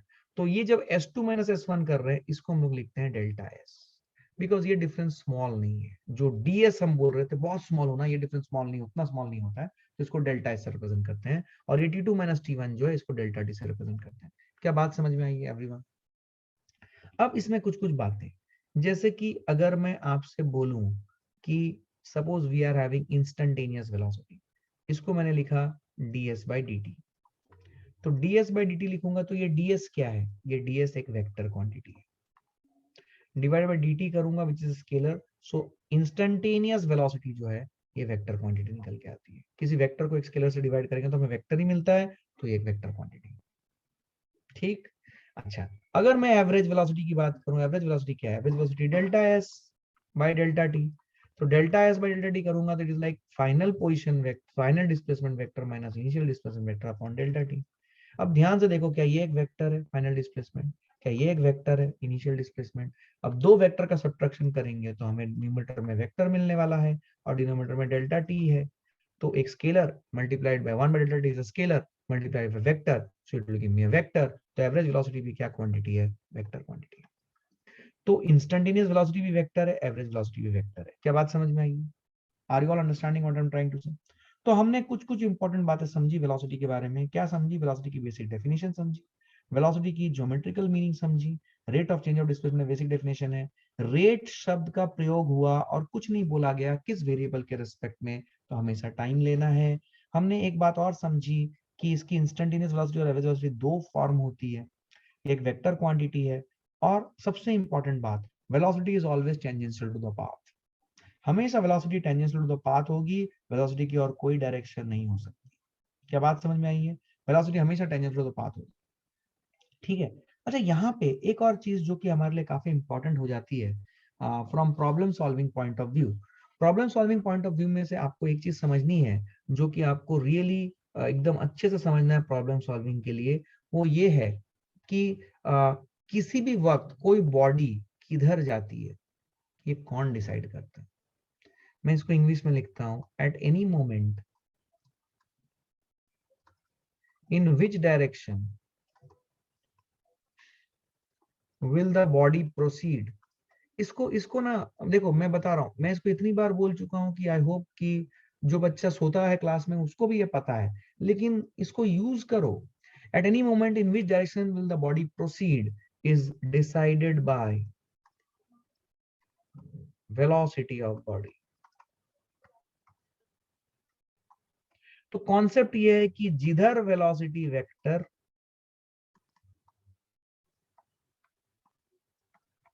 उधर डिस्प्लेसमेंट, उधर displacement vector. To be very clear, फिर से सुनो इसको, जिधर वेलोसिटी वेक्टर है उधर displacement vector है। समझ में आई बात? जिधर वेलोसिटी वेक्टर है उधर डिस्प्लेसमेंट वेक्टर है, एकदम 100% ये आप पकड़ लो, राइट? ये कॉन्सेप्ट। तो डिस्प्लेसमेंट वेक्टर उधर ही होगा जिधर वेलोसिटी वेक्टर, ठीक है? अच्छा, अगर अगर ये कब फिजिबल है? जब वेलोसिटी हो। अगर वेलोसिटी नहीं है तो, वेलोसिटी नहीं है तो जिधर एक्सेलरेशन वेक्टर हो जाती है उधर वेलोसिटी वेक्टर आ जाता है और उधर डिस्प्लेसमेंट होता है। नहीं समझा? फिर से मैं बोल रहा हूं, सुनो ध्यान से, इसको फील करो। At any moment in which direction will the body proceed is decided by velocity of the body. Velocity of the body decide करती है कि किसी भी वक्त बॉडी किस डायरेक्शन में प्रोसीड करेगी। मतलब वेलोसिटी डिसाइड करती है, मतलब वेलोसिटी होनी चाहिए तभी तो। वेलोसिटी होनी चाहिए मतलब क्या? वेलोसिटी, वेलोसिटी वेक्टर क्वांटिटी है, उसकी मैग्नीट्यूड होती है, उसकी डायरेक्शन होती है। तो वेलोसिटी होनी चाहिए मतलब क्या होनी चाहिए? मैग्नीट्यूड होनी चाहिए और डायरेक्शन होनी चाहिए। तो अगर मैं बोलूं कि वेलोसिटी वेक्टर है तो बॉडी उधर जाएगी जिधर वेलोसिटी वेक्टर डायरेक्टेड हो, ना कि वो उधर जाएगी जिधर एक्सेलरेशन वेक्टर। लेकिन अगर वेलोसिटी वेक्टर नहीं है या वेलोसिटी नहीं है तो बॉडी किधर जाएगी? जिधर एक्सेलरेशन वेक्टर। तो अगर वेलोसिटी नहीं है तो बॉडी किधर जाएगी? जिधर एक्सेलरेशन वेक्टर हो। समझे आप? Very interesting. बहुत बड़े बड़े प्रॉब्लम्स इस छोटी सी बात से सॉल्व होती है, और ये आपको गांठ बांध के रखनी है कि ये होती है, ठीक है? At any moment in which direction will the body proceed is decided by the velocity of the body और velocity vector that the body is having. तो जिधर वेलोसिटी वेक्टर उधर डिस्प्लेसमेंट वेक्टर। समझ में आई बात? और अगर वेलोसिटी जीरो है तो बॉडी किधर प्रोसीड करेगी? जिधर एक्सेलरेशन वेक्टर हो। इसका बेस्ट एग्जांपल है when you throw a stone upward. So when you throw a stone upward, you see that the ball goes upward. If you throw a ball upward, it goes upward. Why? Because its velocity vector is directed upward. तो velocity vector upward है, इसलिए इसकी displacement vector भी इसी side होगी। अब ये ऊपर गया, ऊपर जाके ये टॉप मोस्ट पॉइंट पे पहुंच गया। टॉप मोस्ट पॉइंट पे इसकी वेलोसिटी किधर है? जीरो है। लेकिन इसकी एक्सेलरेशन वेक्टर है नीचे की तरफ। सोचो, फील करो, समझ में आई बात है? छोटी छोटी बातें देखो, क्या बात समझ आ रही है एवरीवन? थोड़ा सा वेक्टर का नॉलेज, थोड़ा basic concept and you are through. Clear है? आप एटलीस्ट बेसिक बेसिक क्वेश्चन तो बना के आओ, ठीक है? प्रोफिशिएंसी आएगी क्या सर? नहीं, प्रोफिशिएंसी प्रैक्टिस से आएगी, प्रॉब्लम सॉल्विंग से आएगी, लेकिन बेसिक कॉन्सेप्ट अपना क्लियर होना चाहिए। तो टॉप मोस्ट पॉइंट की अगर हम बात करें, टॉप मोस्ट पॉइंट पे क्या होगा? टॉप मोस्ट पॉइंट पे वेलोसिटी जीरो है। क्या जीरो है? वेलोसिटी जीरो है, लेकिन एक्सेलरेशन वेक्टर है। टॉप मोस्ट पॉइंट पे क्या जीरो है? वेलोसिटी जीरो है, बट एक्सेलरेशन वेक्टर है। तो बॉडी टॉप मोस्ट पॉइंट पे जाने के बाद किधर जाएगी? बॉडी किधर जाएगी टॉप मोस्ट पॉइंट जाने के बाद? देखो, जिधर एक्सेलरेशन वेक्टर उधर जाएगी, क्योंकि टॉप मोस्ट पॉइंट पे एक्सेलरेशन वेक्टर नीचे की तरफ है। एक्सेलरेशन वेक्टर हमेशा नीचे की तरफ है, right? Motion under gravity chapter जो हमने पढ़ा है और हम उसकी रिवीजन अभी करेंगे, तो आपको अगर याद होगा मोशन अंडर ग्रेविटी में, आपको अगर याद होगा मोशन अंडर ग्रेविटी में जब टॉप मोस्ट पॉइंट पे बॉडी जाती थी, क्या वहां से वो रिटर्न आती थी? तो टॉप मोस्ट पॉइंट पे उसकी वेलोसिटी क्या होती थी? जीरो। टॉप मोस्ट पॉइंट उसकी वेलोसिटी क्या होती थी? जीरो। इसमें कोई कंफ्यूजन नहीं है। लेकिन फिर भी वो किधर, उस पॉइंट वो किधर जाती है जब वेलोसिटी जीरो हो गई? तो देखो, जिधर एक्सेलरेशन वेक्टर है उधर चली वो। यस और नो? यस और no? Are you understanding this? So this is what is the understanding that we are having, ठीक है? अच्छा, दूसरा एक इंपॉर्टेंट पॉइंट है यहाँ पे, जो मैं इसी के साथ आपको यहीं पे इंपॉर्टेंट पॉइंट्स में डालना चाहूंगा कि when a body is dropped, ये वर्ड बहुत यूज होता है और क्वेश्चंस में यूज होता है, और बच्चों को ये समझ में नहीं आता कि कैसे इसको हैंडल करें। सो मैं फिर से आपको यहाँ पे कॉन्सेप्ट बता रहा हूँ इसको। When a body is dropped, ठीक है? जब बॉडी को हम ड्रॉप करते हैं, ठीक है? So when a body is dropped, अब चाहो तो इसे लिख लो, when a body is dropped it gets the velocity of the parent body but it does not get its acceleration. उसको पेरेंट बॉडी की वेलोसिटी मिलती है पर उसकी एक्सेलरेशन नहीं मिलती, ठीक है? So when a body is dropped it gets the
Okay, so continue our discussion from where we left. So if you remember, we were talking about instantaneous and average velocities and we understood their geometric meaning, right? अगर आपको last slide पता हो तो हम इसके बारे में बात करते हैं कि ज्योमेट्रिक मीनिंग क्या है, ठीक है? तो एवरेज वेलोसिटी और इंस्टेंट वेलोसिटी, इन दोनों का डेफिनेशन हमने देखा है। तो क्या हमें क्या निकालने के लिए बोला जा सकता है? हमें दोनों वैल्यूज निकालने के लिए बोले जा सकते हैं, एवरेज वेलोसिटी, इंस्टेंटेनियस वेलोसिटी, दोनों। तो इंस्टेंटेनियस वेलोसिटी की जब हम डेफिनेशन देखें तो it was coming as ds by dt, right? तो आपको यहाँ पे समझ में आएगा इंपॉर्टेंस ऑफ डिफरेंशिएशन। तो ये जो भी सेक्शन है कि ds by dt निकालने वाली पार्ट जो है, ये आता है आपके, अगर एनसीईआरटी में आप रेफरेंस देखो तो इसमें एक सब टॉपिक है, आपने देखा हो, एक अपेंडिक्स टाइप का बना हुआ है, use of calculus in physics. इस सेक्शन में इसको बताया गया है, बट ये अपने आप में बहुत बड़ी चीज है। बट ये बच्चे क्या होते हैं, पर्टिकुलरली जो मेडिकल एस्पिरेंट्स हैं, नीट के जो एस्पिरेंट्स हैं, वो इसको ध्यान नहीं देते हैं। ये ध्यान नहीं देने से जितने भी क्वेश्चंस ये इंस्टेंटेनियस वेलोसिटी रिलेटेड आ जाते हैं, ये सब आपको छोड़ के आना पड़ेगा, बिकॉज आपको डिफरेंशिएशन नहीं आता। अब ये डिफरेंशिएशन के अकॉर्डिंग सब अवेलेबल है, सब रिपोजिटरी में है। तो अगर किसी बच्चे को डिफरेंशिएशन नहीं आता है तो मेरा उसको यही रिक्वेस्ट रहेगा कि प्लीज डिफरेंशिएशन के वीडियोस जितने जल्दी हो सके कंप्लीट करें, else you will not be able to understand kinematics completely, ठीक है? और आपको मतलब आप बेसिक क्वेश्चंस बना पाओगे, ऐसे इंस्टेंटेनियस वाले जो क्वेश्चंस आएंगे वो आप समझ नहीं पाओगे, फील नहीं आएगी आपको। तो आपको ये डिफरेंशिएशन का कॉन्सेप्ट समझना है, उसके लिए आप डिफरेंशिएशन के रिकॉर्डिंग्स या वीडियोस देख लें, आपको पूरी क्लैरिटी आ जाएगी। अच्छा, अब सवाल आता है कि ये जो एवरेज वेलोसिटी आपने बोला है, ये एवरेज वेलोसिटी क्या क्वांटिटी है? एवरेज वेलोसिटी का बेसिक डेफिनेशन क्या है? इंस्टेंट वेलोसिटी का तो देख लिया, एवरेज वेलोसिटी का average what it is also rate of change of displacement. तो अब जो डिस्प्लेसमेंट है, ये डिस्प्लेसमेंट हम एवरेज वेलोसिटी कैसे निकालें? तो एवरेज वेलोसिटी का मैं आपको एक बेसिक एग्जांपल दे रहा हूं, आपको समझ में आएगी। एवरेज वेलोसिटी कैलकुलेशन,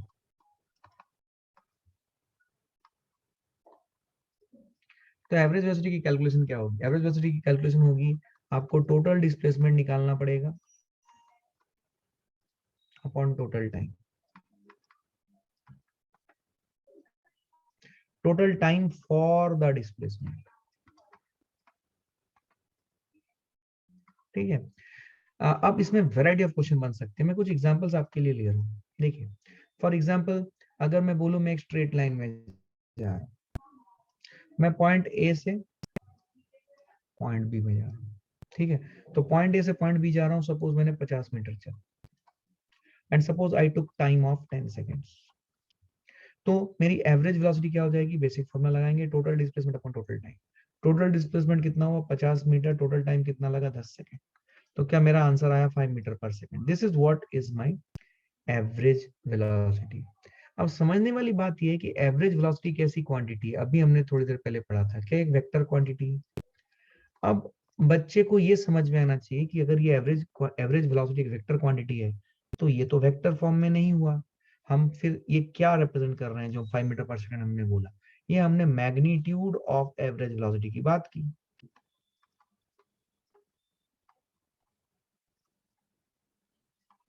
मतलब आप बोलना चाहते हो कि एवरेज वेलोसिटी की एक डायरेक्शन भी होती है? बिल्कुल होती है, क्योंकि एवरेज वेलोसिटी एक वेक्टर क्वांटिटी है, तो एवरेज वेलोसिटी की एक डायरेक्शन भी होगी। तो डायरेक्शन कैसे पता करें? डायरेक्शन पता करने के लिए आपको ये समझना पड़ेगा कि जब आप ये डिस्प्लेसमेंट वेक्टर लिख रहे हो 50 मीटर, आपको इस डिस्प्लेसमेंट को मैग्नीट्यूड नहीं वेक्टर फॉर्म में लिखना है। तो अगर मैं आपको ये बोलूं कि ये जो डिस्प्लेसमेंट हो रहा है ये अलोंग एक्स एक्सिस हो रहा है, तो आप इस डिस्प्लेसमेंट वेक्टर को एरो से रिप्रेजेंट करें। This is what is my displacement vector. और डिस्प्लेसमेंट वेक्टर क्या हो जाएगी? It will B 50 into I cap. आप समझे इस बात को? इसी तरीके से आप अपना नॉलेज बिल्डअप करें, क्योंकि वेक्टर का यूज बहुत ज्यादा है किनेमेटिक्स में, तो वेक्टर्स आपको समझनी पड़ेगी। तो आपको डिस्प्लेसमेंट को 50 आई कैप लिखना पड़ेगा, और 50 आई कैप लिखने के बाद आप टोटल डिस्प्लेसमेंट में लिखिए 50 आई कैप, और आप टाइम पे लिखिए 10 सेकेंड। ये मीटर्स है, अब ये आपको कॉन्सेप्ट समझ में आता है कि किसी भी वेक्टर क्वांटिटी में एक मैग्नीट्यूड वाला पार्ट होता है, एक डायरेक्शन वाला पार्ट होता है।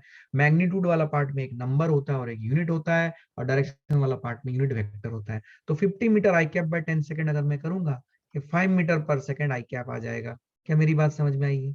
ये है आपकी एवरेज वेलोसिटी वेक्टर, मतलब एवरेज वेलोसिटी की एक डायरेक्शन होगी। यस, होगी। क्या क्लियर है ये? अब आप कुछ लॉजिकली क्वेश्चंस देखो जो कि हमें सॉल्व करना आना चाहिए। सपोज मैं आपके लिए एक सर्कुलर पाथ ले रहा हूँ, ऐसा सब बड़ा सा दिखा रहा हूँ मैं आपको, ठीक है ना? आपको फील आएगी। अच्छा, समझ में आई? मान लो हम बोले कि हम यहां से गए यहां तक, और ये है मेरा सेंटर,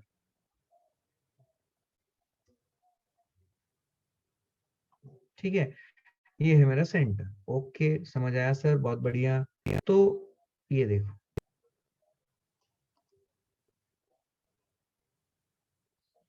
क्या आप ये समझ पा रहे हो कि ये है मेरी इनिशियल पोजीशन वेक्टर, ये मैं ओरिजिन मान ले रहा हूं। तो क्या ये मेरी इनिशियल पोजीशन वेक्टर है एवरीवन? और ये मेरी है फाइनल पोजीशन वेक्टर। क्या आपको समझ में आ रही है? I am asking you to think in terms of vectors, everyone please. इसको कभी भी स्केलर के फॉर्म में देखें ही ना। अभी आप 11th में आ चुके हो, 12th में जा चुके हो, आपको ये सब वेक्टर के फॉर्म में समझना है। तो ये मेरी इनिशियल पोजीशन वेक्टर है और ये मेरी फाइनल पोजीशन वेक्टर है। Yes sir, understood. तो मेरी डिस्प्लेसमेंट वेक्टर क्या होगी? क्या मेरी डिस्प्लेसमेंट वेक्टर ये है? ये मेरी डिस्प्लेसमेंट वेक्टर। सपोज मैं बोलूं इस पाथ में जाने को मुझे लगा 10 सेकेंड्स, तो आप मुझे बताइए कि क्या होगा एवरेज वेलोसिटी?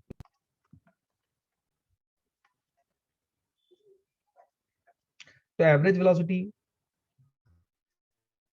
मैं क्या लिखूंगा? Total displacement upon total time. अब डिपेंडिंग अपॉन क्वेश्चन, देखो क्वेश्चन में हो सकता है कि क्वेश्चन का ऑप्शन देखने के बाद आपको डिसाइड करना पड़ेगा कि मुझे इसका आंसर वेक्टर फॉर्म में करना है, वो एवरेज, या फिर वो एवरेज वेलोसिटी की मैग्नीट्यूड मांग रहा है। क्या मांग रहा है? क्या बात समझ में आई?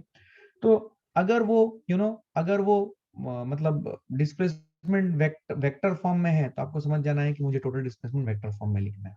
तो अगर वेक्टर फॉर्म में लिखना है, ये मेरी इनिशियल पोजीशन वेक्टर है, ये मेरी फाइनल पोजीशन वेक्टर है, क्या मैं डिस्प्लेसमेंट वेक्टर को लिखूंगा as final position vector minus initial position vector? अब मुझे फाइनल पोजीशन वेक्टर और इनिशियल पोजीशन वेक्टर डिसाइड करनी है, कैसे आएगा? तो लॉजिकली सोचो क्या क्या दिया होगा तो आप फाइनल पोजीशन वेक्टर निकाल सकते हो। अगर मैं बोलूं ये ओरिजिन है, तो एनीवन? क्या अगर मुझे इनिशियल पॉइंट की कोऑर्डिनेट्स पता हो और फाइनल पॉइंट्स की कोऑर्डिनेट्स पता हो, तो क्या मैं इनिशियल पोजीशन वेक्टर और फाइनल पोजीशन वेक्टर निकाल सकता हूँ?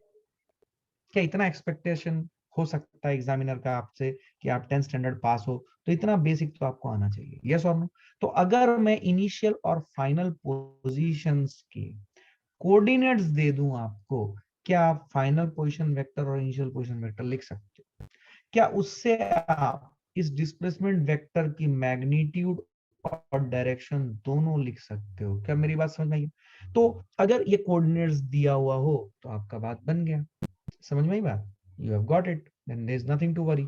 तो ये कोऑर्डिनेट्स अगर दिया हुआ हो तो हम इनिशियल पोजीशन और फाइनल पोजीशन निकाल लेंगे, ठीक है? तो ऐसे बहुत से वैरायटीज ऑफ क्वेश्चंस आपको मिल सकते हैं, ठीक है? अच्छा, और क्या कर सकते हैं इसमें? और मेथड है, जैसे कि अगर आपको एवरेज वेलोसिटी की मैग्नीट्यूड निकालने के लिए बोली जाए, तो मैग्नीट्यूड निकालने वाला क्वेश्चन होगा। अगर वेक्टर निकालने का, एवरेज वेलोसिटी वेक्टर के फॉर्म में निकालने के लिए बोला जाए, तो आपको पक्का मतलब टोटल डिस्प्लेसमेंट को वेक्टर फॉर्म में लिखना पड़ेगा। लेकिन अगर आपको एवरेज वेलोसिटी की मैग्नीट्यूड निकालने के लिए बोले, तो वो कुछ और डेटा यहाँ पे दे सकता है और आपकी ज्योमेट्री की एबिलिटी चेक कर सकता है। क्या क्या क्या दे सकता है? Let's try to understand this. आपको समझ में आ रहा है? Are you getting a feel of things? Are you getting a hang of things everyone? समझ में आई बात? देखो, एक होता है क्लास करना, दूसरा होता है इसको इस तरीके से समझ जाना कि अभी हम इंडिपेंडेंट हो गए। आपको इंडिपेंडेंट बनाने की कोशिश है, ठीक है? डिपेंडेंट मत रहिए, इंडिपेंडेंट बनिए। क्या क्लियर है ये? सपोज मैं आपको बोलूं कि मुझे एवरेज वेलोसिटी की मैग्नीट्यूड निकालनी है, तो आपके हिसाब से मेरे पास क्या क्या डेटा होना चाहिए? सपोज क्या क्या डेटा अगर मेरे पास हो, तो मैं ये डिस्प्लेसमेंट वेक्टर की जो लेंथ है वो मैं निकाल पाऊंगा। ये डिस्प्लेसमेंट वेक्टर की लेंथ है, ये वाली जिसको मैंने अभी सर्कल किया है। मैं डिस्प्लेसमेंट वेक्टर की लेंथ निकालने के लिए मेरे को क्या क्या डेटा चाहिए? बेसिक ज्योमेट्री से बताओ तो, आप सब ज्योमेट्री के मास्टर हो, बोलो 10th में पढ़ा है ज्योमेट्री, कैसे निकाल पाओगे बताओ तो? ये लेंथ में कैसे निकाल पाऊं? अगर मुझे मान लो रेडियस पता है r, और अगर मुझे ये सेंट्रल एंगल पता है, तो क्या मैं निकाल सकता हूँ ये लेंथ? क्या आपको ये समझ में आया? करेक्ट। क्या ये एंगल मान लो मैंने बोला 120 डिग्री है, मान लो अगर ये 120 डिग्री है तो क्या ये 30 और ये 30 होगा? अब मुझे इसकी लंबाई निकालनी है, तो इसकी लंबाई कैसे निकालूं?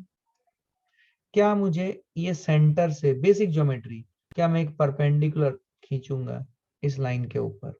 तो अगर मैं ये परपेंडिकुलर खींच रहा हूं तो क्या इस लाइन को दो इक्वल पार्ट में डिवाइड करेगी? From our basics of geometry. तो क्या इस ट्रायंगल में, ये वाले ट्रायंगल में, मैं अलग अलग कलर से दिखा रहा हूं so that you can get a feel, ये वाले ट्रायंगल में क्या मैं ये लंबाई निकाल सकता हूं from trigonometry? This is R, तो क्या ये वाली लंबाई हो जाएगी R cos 30 degree? Everyone please. और बिकॉज ये साइड और ये साइड इक्वल है, तो क्या ये भी आर कॉस 30 डिग्री आ जाएगी फ्रॉम कॉन्ग्रुएंसी? तो ये जो लेंथ आ गई, क्या ये लेंथ आ गई 2r cos 30 डिग्री? तो ये हो गई magnitude of the total displacement.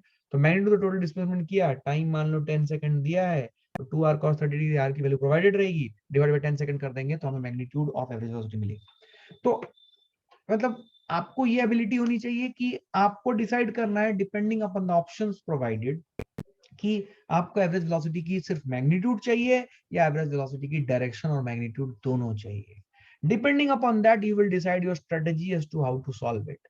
अगर मेरा रिक्वायरमेंट है ऑब्जेक्ट मतलब मैग्नीट्यूड एंड डायरेक्शन दोनों, तो क्या मुझे वेक्टर के टर्म्स में सोचना चाहिए? क्या मुझे इस अप्रोच के बारे में सोचना चाहिए? एवरीवन प्लीज पार्टिसिपेट, यस और no? Everyone, I hope you are understanding, right? I hope you are understanding. Particularly वो लोग जिनको बेसिक्स में इश्यूज हैं, अभी क्लियर कर लो दोस्तों। एवरीवन, रिकॉर्डिंग वकॉर्डिंग सब मिल जाएगा, बट रिकॉर्डिंग कितनी बार देखोगे? क्लास में खत्म करो, मैं बहुत स्लोली जा रहा हूँ, बहुत स्लोली, ठीक है? लेकिन आपको ये समझ में आना चाहिए, क्योंकि ये चीज फिर से बार बार ये चीजें हम नहीं कर सकते। We have to move on some other concepts as well. क्या क्लैरिटी है ये? अच्छा, इसके बाद हम बात करते हैं एक्सेलरेशन की। एक्सेलरेशन को हम कैसे डिफाइन करते हैं? आइए, एक्सेलरेशन को हम कैसे डिफाइन करते हैं? Acceleration is defined as rate of change of velocity.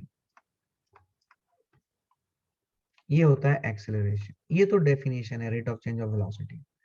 कुछ कुछ बातें समझो, समझो, देखो आपको क्लैरिटी आएगी। देखिए, जैसे कि जब मैं rate of change of velocity बोलूं, तो एक्सेलरेशन को किस किस लेटर से रिप्रेजेंट करते हैं? ए से।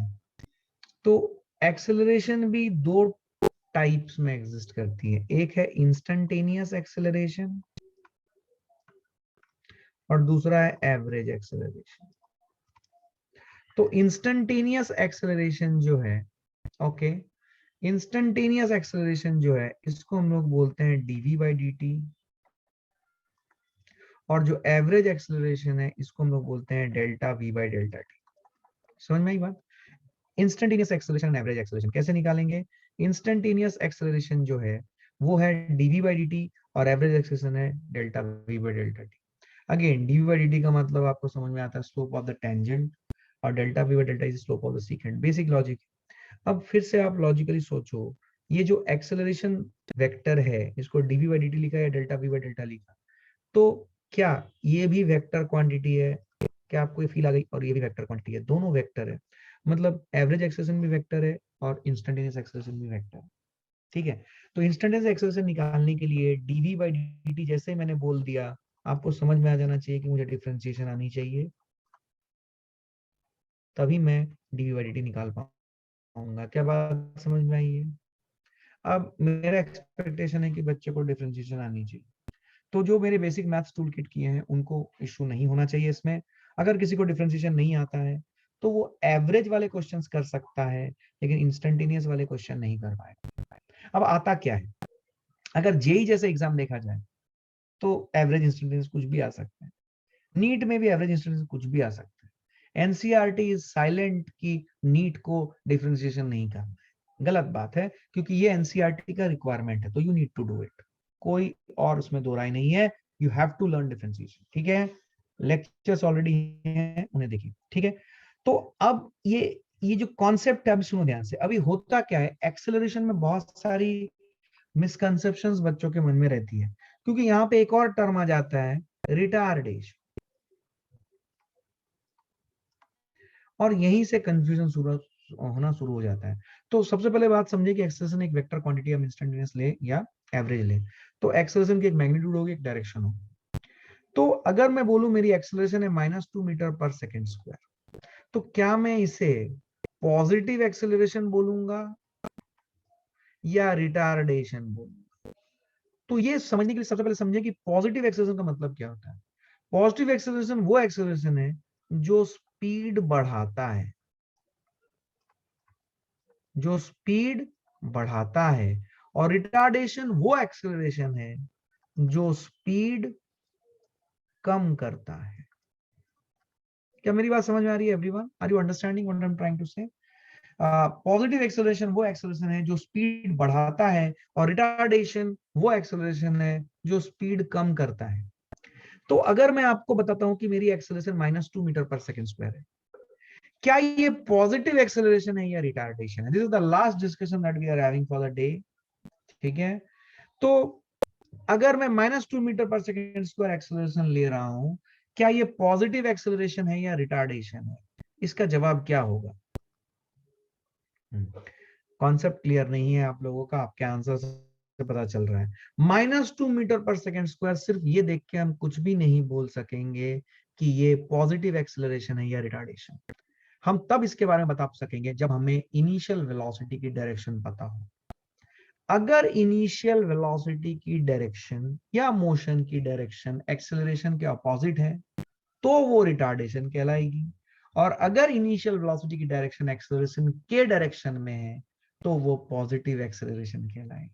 सर ये क्या बात हुई, -2 लिखा हुआ है पर इसे पॉजिटिव एक्सेलरेशन बोलेंगे? बिल्कुल, -2 मतलब आपकी एक्सेलरेशन की डायरेक्शन जो है वो नेगेटिव साइड में है। लेकिन अगर इनिशियल वेलोसिटी भी नेगेटिव साइड में है, तो नेगेटिव साइड में बॉडी की स्पीड बढ़ेगी। -2 मीटर पर सेकेंड से -3 होगी, -4 होगी, -5 होगी, -6 होगी, -7 होगी, और बढ़ती चलेगी। तो उसे हम रिटार्डेशन नहीं बोलेंगे। तो माइनस लगना एक्सेलरेशन के आगे इज नॉट नेसेसरी और sufficient condition for it to be retardation. Retardation है या पॉजिटिव एक्सेलरेशन है, ये इस बात पे डिपेंड करेगी कि इनिशियल वेलोसिटी की डायरेक्शन एक्सेलरेशन के रेस्पेक्ट में किधर है। अगर इनिशियल वेलोसिटी की डायरेक्शन एक्सेलरेशन के डायरेक्शन में है, तो वो पॉजिटिव एक्सेलरेशन है, भले ही एक्सेलरेशन के आगे नेगेटिव साइन आ रहा हो। क्या कॉन्सेप्ट क्लियर है? तो आज के लिए इतना ही। आई होप आपको थोड़ा अच्छा लगा होगा। कुछ चीजें आपको भेजी जाएंगी, आपको बहुत सारी चीजें पता है। होपफुली कि आज हमने जो भी कवर किया, आपको थोड़ा कॉन्फिडेंस आया होगा, उन्हें खत्म करें। ठीक है, पर्टिकुलरली कुछ लोग जिनको बहुत ज्यादा इश्यूज हैं, जिनके मार्क्स में इश्यूज हैं, मैं रिक्वेस्ट करूंगा उन्हें कि वो अब जो आपके कॉन्सेप्ट बूस्टर के ग्रुप में जो भी चीजें आएंगी, उन्हें सिंसियरली करें। और इस डिस्कशन के ऊपर या फिर आगे के 2 डिस्कशन के बाद मैं इस टॉपिक के ऊपर एक टेस्ट रखूंगा, और आप सभी को वो टेस्ट में परफॉर्म करना है। अगर आप उस टेस्ट को दोगे और अच्छा करोगे, तो मेरा एजम्पशन की इस डिस्कशन से आपको फायदा हुआ है, वो एजम्पशन ट्रूथफुल रहेगा या फॉल्स हो जाएगा। अगर फॉल्स हो जाएगा, तो ये चैप्टर को फिर से एक बार कराया जाएगा, ताकि आप इसमें अच्छा कर सको। बहुत बेसिक चैप्टर है, और ये चैप्टर में जल्दी से जल्दी अपने आप को अपग्रेड करने की कोशिश करो। ठीक है, चलो फिर, bye, take care, bye everyone. So will meet in the next class. I will let you know when we are meeting for the next class. It may not be next Saturday, it may be earlier than that, right? हो सकता है कि हम 2 दिन spend करें इस type के sessions में। तो आइए, अपने डाउट्स क्लियर कीजिए, आगे बढ़िए। चलिए फिर, bye, take care, bye everyone.